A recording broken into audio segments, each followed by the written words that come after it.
Lord Frost was last night standing firm to protect Northern Ireland's place within the UK. He travelled to Brussels for diplomatic talks with European Commission counterpart Maros Sefcovic in a bid to end the row over border checks and defuse tensions in the region. Over dinner at the EU's Berlaymont HQ, the pair discussed plans to implement the post-Brexit border deal to minimise the risk of future flare-ups of violent disruptions. The pair dined on a starter of scallops and asparagus soup, and a main of bass. Sources on both sides said they were keen to find a way to cool tensions in Northern Ireland after rioting broke out over the long Easter weekend. The Northern Ireland Protocol has been blamed as one of the factors behind the recent violence amid concerns from unionists it undermines their place in the UK. UK and EU officials have been locked in intensive talks for several weeks over possible solutions to minimise the number of customs checks on goods being shipped to the region from mainland Britain.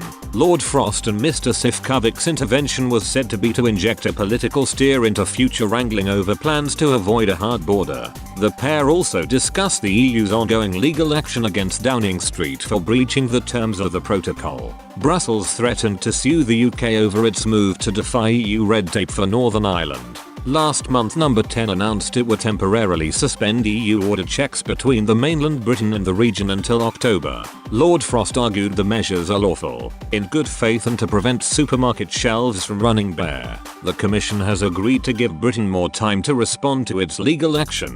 Downing Street said, the meeting is part of an ongoing process with the EU to resolve outstanding differences on the Northern Ireland Protocol. A European Commission spokesman added, the meeting is part of our intense efforts to find joint solutions to the implementation of the protocol. The bloc is insisting on the full implementation of the protocol, including on a series of NIGB trade checks. One proposal floated by Eurocrats in recent technical talks involved an EU-UK veterinary agreement to eliminate checks on animal products crossing the Irish Sea. The initial concept was rejected by British officials because it would involve the UK aligning with rules set by Brussels. But a potential compromise could emerge if the EU agrees to recognise robust Britain's food safety standards as equivalent to the bloc's. It was said Lord Frost would insist that the government won't sign up to an agreement that allows for continued meddling in the affairs of a sovereign nation.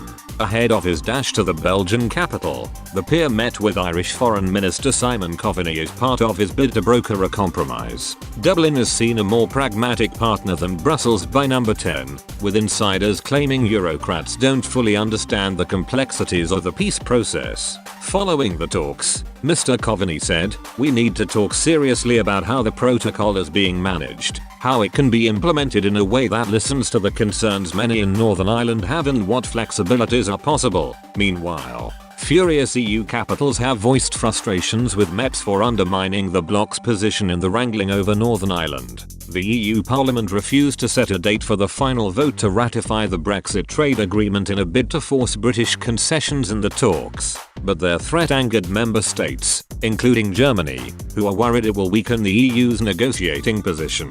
An EU diplomat said, there is serious incredulity around the table. The irresponsible actions by the UK government have been bemoaned by MEPs for months only for them to act exactly the same way. Last year's Brexit trade pact is only in force on a provisional basis because the EU has still not fully ratified it. Downing Street has warned it will not allow for any extra time with temporary implementation set to expire at the end of the month.